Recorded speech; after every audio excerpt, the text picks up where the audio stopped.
ಇನ್ನು ಮುಂದೆ ಅಡುಗೆ ಮಾಡಬೇಕು ಅಂದ್ಕೊಂಡಿದ್ದೀನಿ. ನೀವುಗಳೆಲ್ಲರೂ ನೋಡಿ ಸಹಕರಿಸಿ. ನಿಮ್ಗೆ ಇಷ್ಟ ಆದರೆ ನಮಗೆ ಇದು ಮಾಡಬೇಕು, ಆಶೀರ್ವಾದ ಮಾಡಬೇಕು. ಇವತ್ತು ಏನಪ್ಪ ಮಾಡ್ತಾಯಿದ್ದೀನಿ ಅಂದರೆ ನಾನು ಉಪ್ಸಾರು ಮಾಡ್ತಾಯಿದ್ದೀನಿ. ಅವರೆಕಾಳು ಮತ್ತು ಸೊಪ್ಪು ಹಾಕಿ ಉಪ್ಸಾರು ಮಾಡ್ತಾಯಿದ್ದೀನಿ. ಇದನ್ನು ಬೇಕಾದರೆ ನೀರೊಳಗೇನು ಬಿಟ್ಬಿಟ್ಟು ಹಾಗೆ ಮಾಡ್ಬೋದು, ಇಲ್ಲಾಂದರೆ ನಾವು ಪಲ್ಯನೂ ಮಾಡ್ಕೋಬೇಕು. ಪಲ್ಯನೂ ಮಾಡ್ಬೋದು.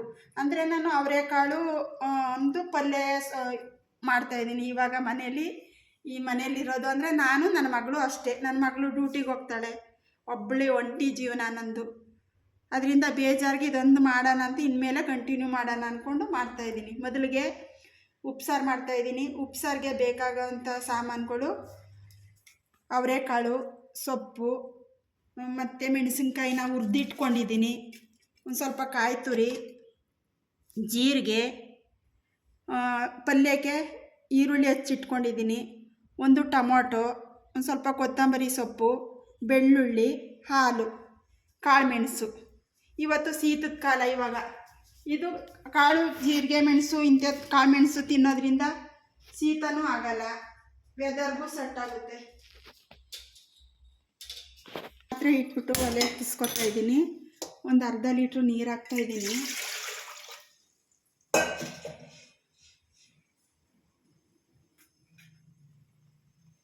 ಒಳಗಡೆ ಒಂದೇ ಒಂದು ಟೊಮೊಟೊ, ನಾವು ಇಬ್ಬರು ಇರೋದ್ರಿಂದ ಒಂದು ಟೊಮೊಟೊ. ನೀವು ಒಂದು 4 ಜನ ಏನಾದರೂ ಇದ್ದರೆ, 5 ಜನ ಇದ್ದರೆ ಒಂದು 2 ಟೊಮೊಟೊನ ಉಪಯೋಗಿಸಿ.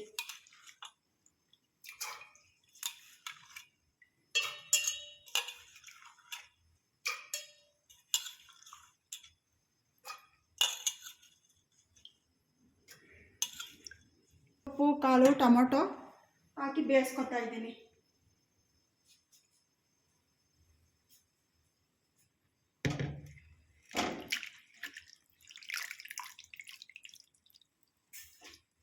ಬೇಯಿಸ್ಕೊಂಡು ಇಟ್ಕೋಬೇಕು. ಇದನ್ನ ಸೊಪ್ಪು ಕಾಳೆಲ್ಲ ಬೇಯಿಸಿಟ್ಕೊಂಡಿದ್ದೀನಿ, ಟೊಮೊಟೊ, ಸೊಪ್ಪು ಕಾಳು ಎಲ್ಲ. ಇವಾಗ ರುಬ್ಬೋದಕ್ಕೆ ಹಸಿಮೆಣಸಿನ್ಕಾಯಿ, ಅದನ್ನು ಹುರಿದಿಟ್ಕೊಂಡಿರೋಂಥದ್ದು, ಕಾಳುಮೆಣಸು ಒಂದು 1/4 ಸ್ಪೂನು, ಜೀರಿಗೆ 1 ಸ್ಪೂನು, ರುಬ್ಬಕ್ಕೆ ಕೊತ್ತಂಬರಿ ಸೊಪ್ಪು,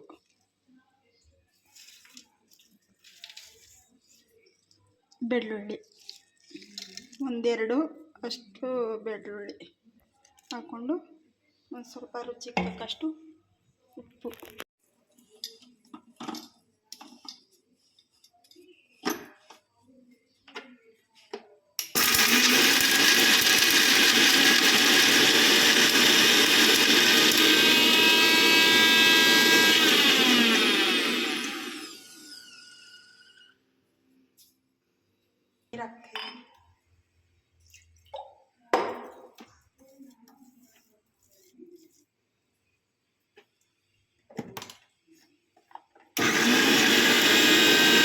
ತಿನ್ನೋರು ಇರ್ತಾರೆ, ಖಾರ ತಿನ್ನೋರು ಇರ್ತಾರೆ, ಅದಕ್ಕೋಸ್ಕರ 1-2 ಸ್ಪೂನಷ್ಟು ತೆಗೆದಿಟ್ಕೊತಾ ಇದ್ದೀನಿ.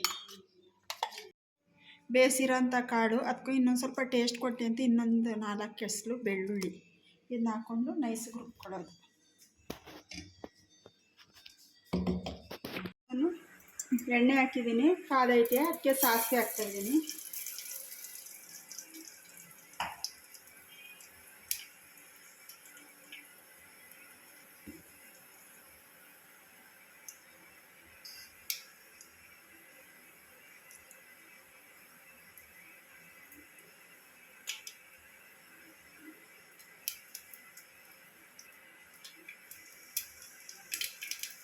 ಸಾಸಿವೆ ಸಿಡಿದಿದೆ, ಒಗ್ಗರಣೆಗೆ ಒಂದು ಸ್ವಲ್ಪ ಈರುಳ್ಳಿ ಹಾಕಿತ್ತು.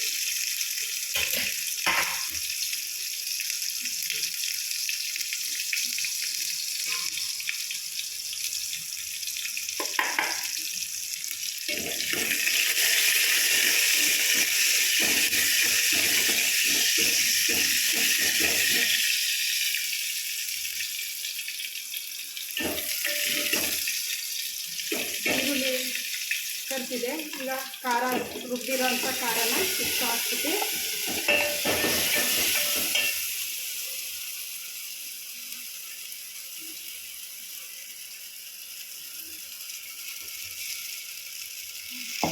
ಎಷ್ಟು ಬೇಕೋ ಅಷ್ಟು ನಮಗೆ, ಎಷ್ಟು ಗಟ್ಟಿ ಬೇಕೋ ಎಷ್ಟು ತೆಳು ಬೇಕೋ ಅಷ್ಟಕ್ಕೆ ನೀರು ಹಾಕೊಳ್ಳೋದು.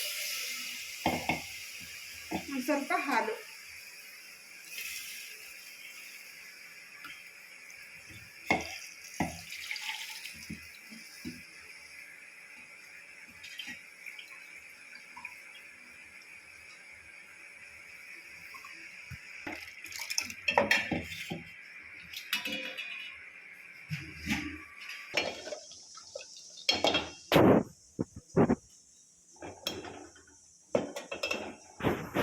ಕಾಳು ಸೊಪ್ಪು ಹಾಕ್ಬೇಕಾದ್ರೆ ಒಂದು ಸ್ವಲ್ಪ ಉಪ್ಪು ಹಾಕ್ಕೊಂಡಿರ್ತೀವಲ್ಲ, ಕಾಳುಗೋಸ್ಕರ ರುಚಿ ಹಿಡೀಲಿ ಅಂತೇಳಿ ಇಟ್ಟು ಒಂದು ಸ್ವಲ್ಪ ಉಪ್ಪು ಹಾಕಿ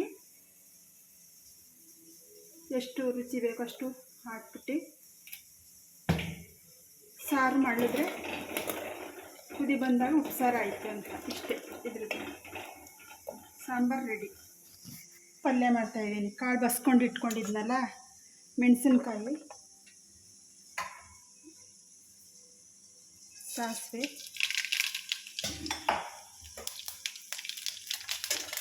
ಈರುಳ್ಳಿ,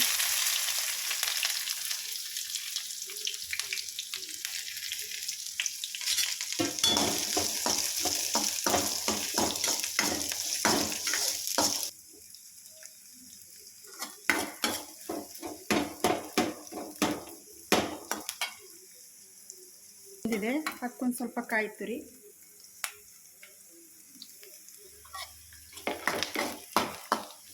ನಾನು ಮೆಣಸಿನ್ಕಾಯಿ ಹಾಕಲ್ಲ, ಉಪ್ಸಾರು ಖಾರ ರುಬ್ಕೊಂಡಿರ್ತೀವಲ್ಲ ಅದನ್ನೇ ಒಂದು ಸ್ಪೂನು, ಒಂದು ಅಷ್ಟು ಟೇಸ್ಟು ಇರುತ್ತೆ ಒಂಥರ. ಈ ಥರ ರುಬ್ಬಿರೋ ಅಂಥನ್ನೇ ಹಾಕ್ಕೊಂಡ್ರೆ, ಮೆಣಸಿನ್ಕಾಯಿ ಆದರೆ ಮಕ್ಕಳು ಬಾಯಿಗೆ ಸಿಗುತ್ತೆ.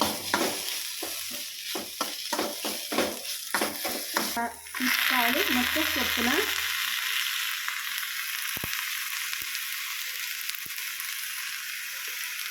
ಉಪ್ಪು ಮೊದಲೇ ಹಾಕೊಂಡಿರ್ತೀವಲ್ಲ ಕಾಳಿಗೆ, ಅದಕ್ಕೋಸ್ಕರ ಉಪ್ಪು ಹಾಕ್ಬಾರ್ದು. ಇದಕ್ಕೆ ಉಪ್ಪು ಹಾಕೊಂಡು ಬೇಯಿಸ್ಕೊಂಡಿದ್ದೀವಲ್ಲ,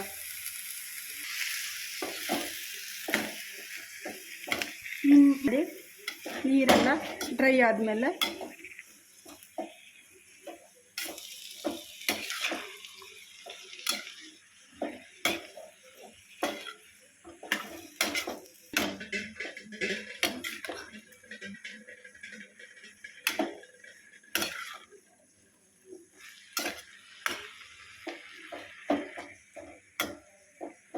ನೀರೆಲ್ಲ ಡ್ರೈ ಆಗಿದೆ, ಪಲ್ಯ ರೆಡಿಯಾಗಿದೆ. ಇವಾಗ ಸಾಂಬಾರು ಮತ್ತು ಪಲ್ಯ ರೆಡಿಯಾಗಿದೆ. ನಮ್ಮ ಅಜ್ಜಿ ತಿಂದ್ಬಿಟ್ಟು ಇದರ ಟೇಸ್ಟು ಹೇಳ್ತಾರೆ ನೋಡಿ.